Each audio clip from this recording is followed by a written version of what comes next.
नमस्कार। हिमाचल की बड़ी खबरों में आपका स्वागत है। रोज की तरह वीडियो को लाइक करें और नए हो तो न्यूज हिमाचल को सब्सक्राइब करें। आओ बढ़ते हैं खबरों की तरफ। देश के सबसे लंबे दिल्ली लेह रूट पर जल्द दौड़ेगी बस, रोमांच से भरा होगा 30 घंटे का सफर। सीएम सुक्खू बोले, जंगल की आग पर काबू पाने के लिए रैपिड फायर एक्शन टीम का गठन। बिजली के खराब मीटर बदलने में हुए 1.26 करोड़ के घोटाले में हाईकोर्ट की कड़ी फटकार। रोहित ठाकुर बोले, निर्धारित संख्या वाले बंद विद्यालयों को फिर से खोलने पर विचार करेगी सरकार। हिमाचल के कई भागों में 3 जून तक खराब रहेगा मौसम, अंधड़ चलने का alert. Himachal Pradesh water cess अधिनियम को चुनौती देने वाली याचिकाओं की सुनवाई 28 जून को निर्धारित। स्कूलों का दर्जा घटाने पर विरोध में उतरे अभिभावक, सरकार के खिलाफ प्रदर्शन की चेतावनी। अब खबरें विस्तार से। देश के सबसे लंबे दिल्ली लेह रूट पर जल्द एचआरटीसी की बस दौड़ेगी। 1000 किलोमीटर से अधिक की दूरी और लगातार 30 घंटे का ये सफर प्रकृति के विभिन्न नजारों का दीदार करवाएगा। रोमांच भरे इस सफर के दौरान पर्यटकों को मौसम के विभिन्न रंग देखने को मिलेंगे। मैदानी इलाकों की झुलसाने वाली गर्मी और बर्फीली वादियों की हाड़ कंपा देने वाली ठंड 30 घंटों के सफर को रोमांचक बनाएगी।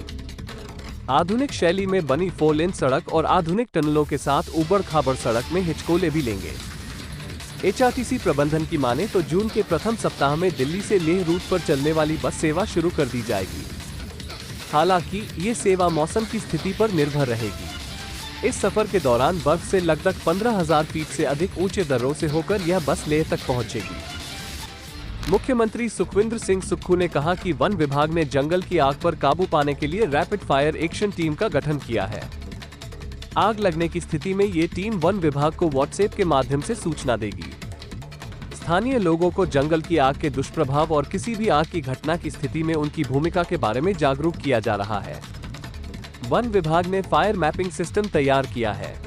हिमाचल प्रदेश की वन संपदा राज्य के कुल भौगोलिक क्षेत्र का 68.16% है। जंगल की आग पर्यावरण संतुलन के साथ साथ अर्थव्यवस्था को भी प्रभावित करती है, क्योंकि अनेक परिवार भोजन, ईंधन और चारे के लिए वन संपदा पर निर्भर होते हैं। प्रदेश में आग की घटनाएं अधिकारियों और नागरिकों के लिए चिंता का एक प्रमुख कारण रही हैं। इस वर्ष बदले मौसम की स्थिति में ज्यादा गर्मी नहीं पड़ रही है।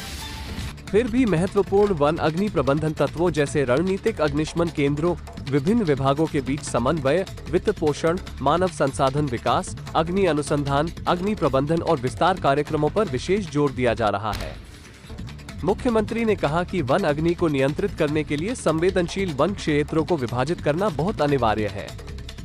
वहीं मानव निर्मित कारणों से वन अग्नि को नियंत्रित करना नितांत आवश्यक है।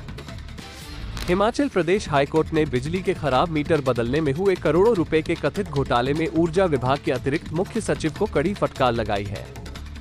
अदालत ने अतिरिक्त मुख्य सचिव की ओर से भ्रष्टाचार के इस गंभीर मामले को दबाकर बैठ जाने वाले आचरण पर हैरानी जताई है। अदालत ने इस मामले की स्टेटस रिपोर्ट तलब की है। मामले की सुनवाई 1 जून को निर्धारित की गई है। याचिकाकर्ता चित्तर सिंह ने जनहित में याचिका दायर की है।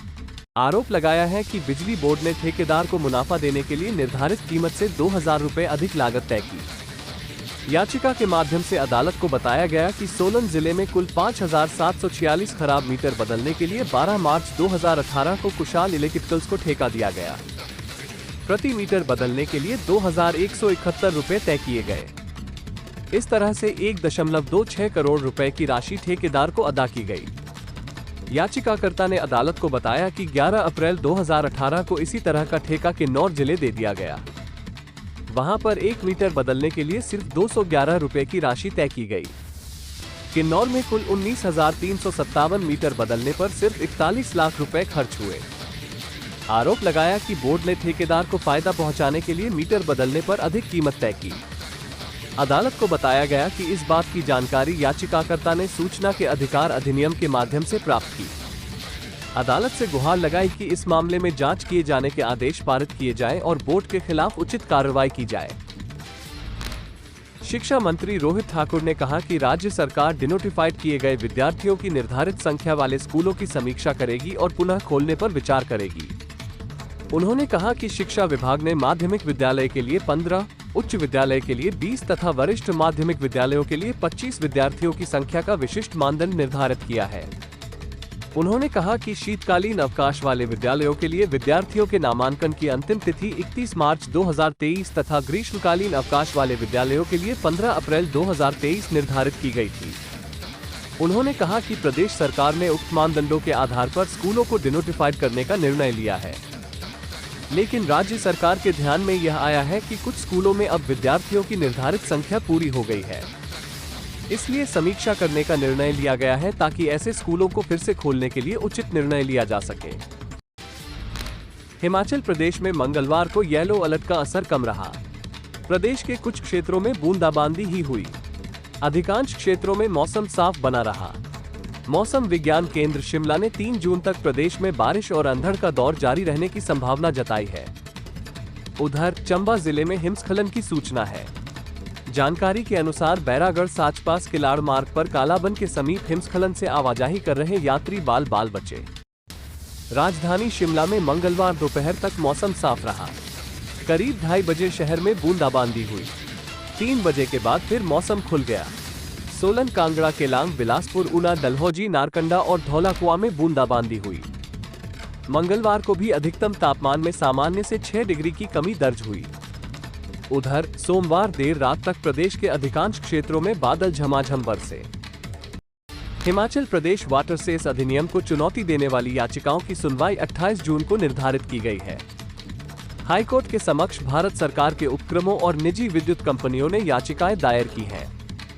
मुख्य न्यायाधीश MS रामचंद्र राव और न्यायाधीश अजय मोहन गोयल की खंडपीठ ने सभी मामलों की सुनवाई एक साथ निर्धारित की है।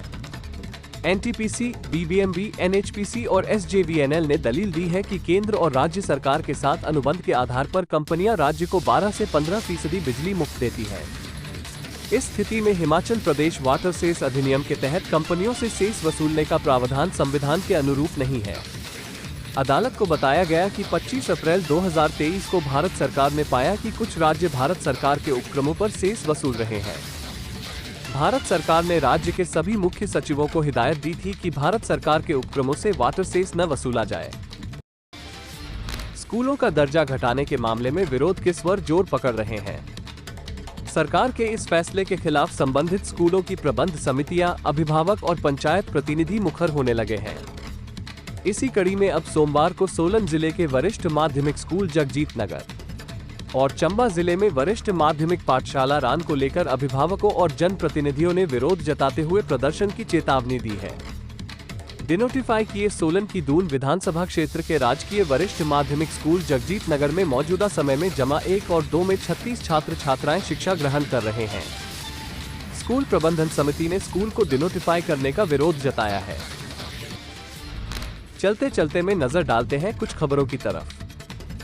दलाई लामा बोले, चीन ने तिब्बत को पहुंचाया नुकसान, पर हमें नहीं करना क्रोध। राज्यपाल शिव प्रताप शुक्ल ने किया एम्स बिलासपुर का निरीक्षण, मरीजों से मिलकर पूछा कुशलक्षेम।